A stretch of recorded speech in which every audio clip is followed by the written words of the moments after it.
Nel video di oggi ragazzi parliamo di alimentazione, parliamo di batterie V-mount, ti porto il prodotto proprio di questa azienda della Small Rig, prodotto decisamente molto compatto, 99 Wh. Ti invito a seguire questo video fino alla conclusione, videomaker, fotografo che tu sia, non ha importanza perché questo è un prodotto che decisamente al giorno d'oggi ti potrebbe aiutare, semplificare, anzi a vivere più tranquillo certe situazioni. Per farti vedere un piccolo esempio, ma andiamo poi a approfondire durante questo video, quindi guardalo fino alla fine.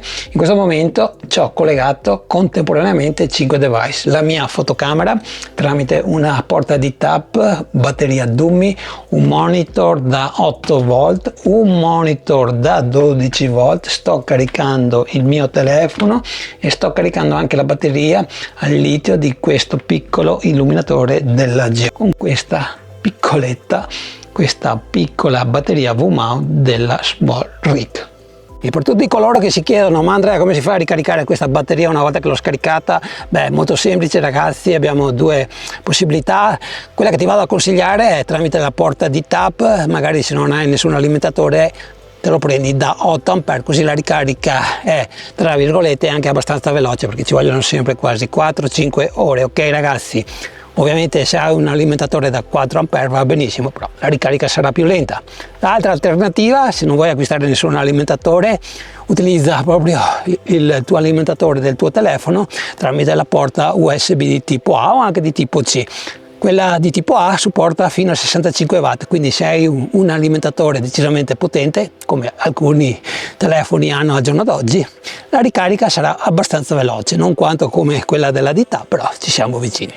A questo punto vediamo le uscite che trovi su questa batteria, in questo caso, come ti ripeto, una batteria della Small Rig. Innanzitutto, cosa molto importante, non tutte le batterie V-mount sono uguali, non solamente per quanto riguarda la capienza, ma soprattutto per quanto riguarda proprio le uscite che andiamo a trovare, ok?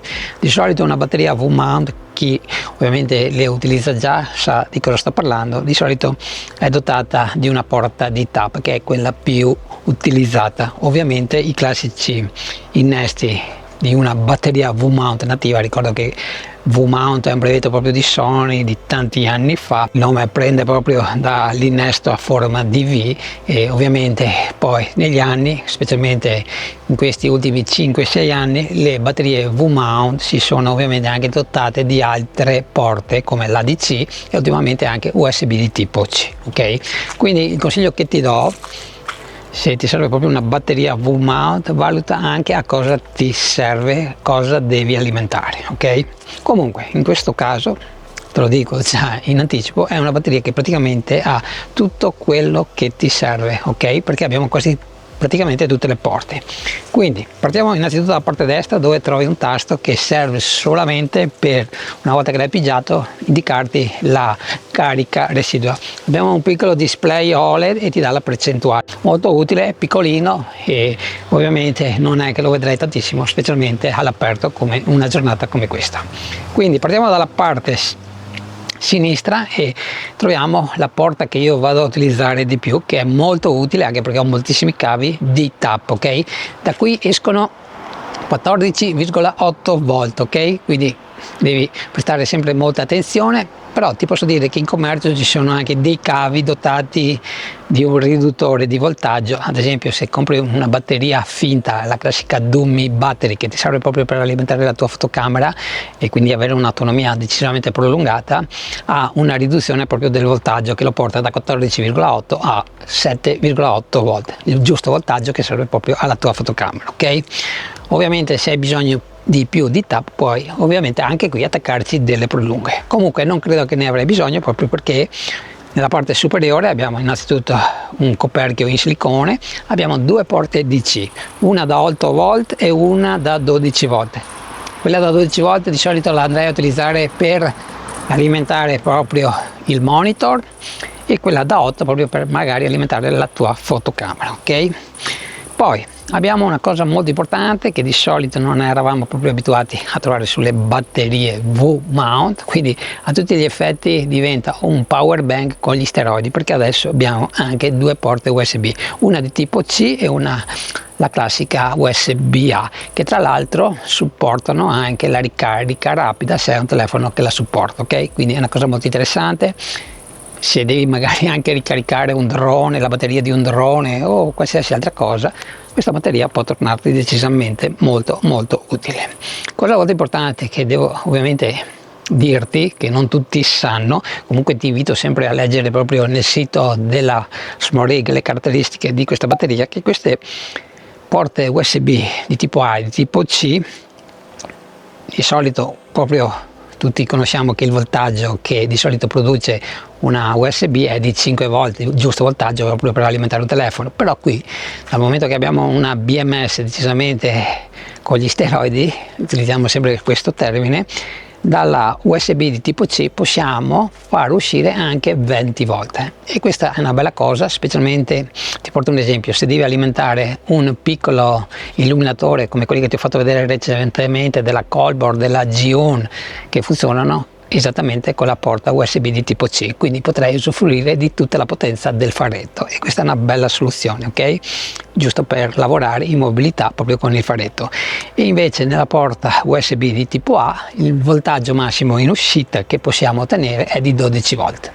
Prima di continuare questa recensione dedicata a questa V-mount, ti voglio far vedere anche un altro prodotto molto interessante, sempre di SmallRig. In questo caso batterie che vanno inserite nel vano batteria proprio della tua fotocamera, che praticamente sono identiche all'originale per quanto riguarda la forma, però per quanto riguarda la durata hai qualcosina in più proprio rispetto alla batteria originale della Sony o della Canon, ok? Io menziono queste due perché sono quelle che ho in mio possesso. Sto parlando della classica NP-FZ per Sony e LP-S6 per Canon, ok? Già di suo hanno una decente autonomia, però qua abbiamo qualcosina in più. Però la cosa più interessante che ci tengo a farti vedere, il motivo che poi mi ha spinto a fartela proprio vedere in quesrio video, è che abbiamo proprio incorporato nella batteria una porta di tipo C, Type-C, ok? E questa porta ti consente la ricarica proprio della batteria durante l'uso, se stai utilizzando la classica batteria per fotocamere Sony, invece fotocamere della Canon invece non puoi farlo perché l'abbiamo nel dorso. Però non serve avere il classico carica batterie che, come ben sapete, innanzitutto se sei utente Sony in dotazione non lo trovi, quindi te lo devi acquistare separatamente, però capisci bene che puoi farlo tranquillamente con un semplice caricatore di un telefono, ok? Poi se hai anche un caricatore decisamente con parecchi watt, la ricarica è decisamente veloce, quindi se sei in mobilità te lo ricarichi quando vuoi, puoi utilizzare anche un power bank o se sei in macchina tramite proprio un caricatore con l'accendisigari che hai sicuramente nella tua autovettura, ok? Una cosa molto interessante che potrebbe essere decisamente molto utile. Io te lo segnalo, ti lascio il link in descrizione, ovviamente costano qualcosina in più rispetto alle originali, però ovviamente dovete valutare voi.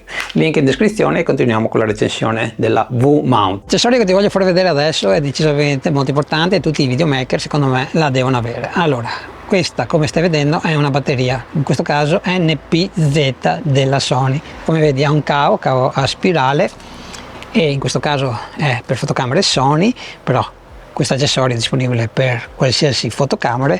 Cavo a spirale, porta di tap, la colleghi alla tua batteria V-mount, qualsiasi marca, non è che deve essere per forza una batteria della SmallRig, vado a ricordarlo per i nuovi arrivati.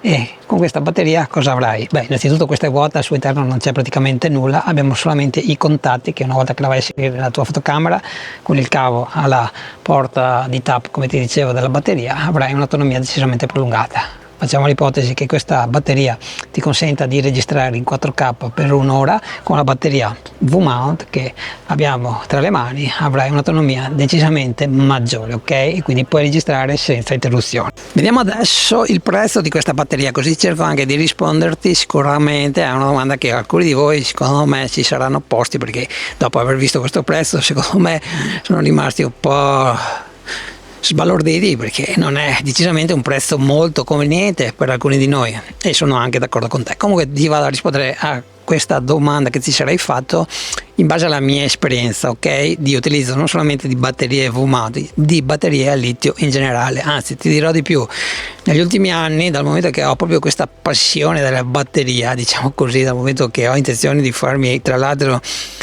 i pacchi batterie anche per il fotovoltaico. Mi sono costruito proprio recentemente le batterie del mio gruppo di continuità, proprio con le 18650. La 18650 è quella cella che in genere viene utilizzata proprio nei pacchi batteria, non solamente in questo caso come in questa V-mount della Small Rig, ma anche in generale nei monopattini, nelle biciclette elettriche e anche nelle automobili, perché da quello che mi risulta la Tesla utilizza proprio le 18650, ok? Quindi quando andiamo a utilizzare le 18650 per costruire questi pacchi batteria e li andiamo a acquistare, ci sono 18650 di altissima qualità, di media qualità e di scarsa qualità, ovviamente in base al prezzo. Quindi deduco, è l'unica spiegazione che mi posso dare, che qui troviamo all'interno delle 18650 di alta qualità. Nel sito ovviamente non ci danno questa informazione, dovrei aprire questo telaio, verificare la dicitura, andare a pesare le 18650 e capisci bene che non posso farlo. Altro aspetto che può far salire il prezzo, anzi lo è la BMS che va a utilizzare la batteria. Cos'è la BMS? Innanzitutto è una specie, spiegato in parole semplici, di centraline che gestisce praticamente la batteria, di tenerla innanzitutto in buona salute, che non vada a scaricarsi completamente e di caricarsi completamente. Innanzitutto la protegge dai cortocircuiti e gestisce le varie uscite, i vari voltaggi, ok? Perché abbiamo vari voltaggi che possiamo far uscire da questa batteria V-mount e ci sono BMS che hanno un prezzo di 5 euro e BMS che costano anche 100 euro. Quindi la spiegazione penso che a questo punto te la sei dato da solo. Ti ringrazio innanzitutto per essere arrivato fino a questo punto del video. Come al solito, se avete domande vi aspetto qui sotto nei commenti. Ovviamente fatemi domande sui prodotti che ti ho portato proprio nel video di oggi. Auguro buone vacanze a tutti coloro che le faranno in agosto. Io quest'anno purtroppo non le farò perché ho avuto una spesa imprevista, devo cambiare la caldaia, quindi partono un po' di soldini, però qualche giorno magari prenderemo la macchina e faremo qualche uscita. Ok ragazzi, comunque vi ringrazio per l'ascolto e ci vediamo al prossimo video e buone vacanze a tutti.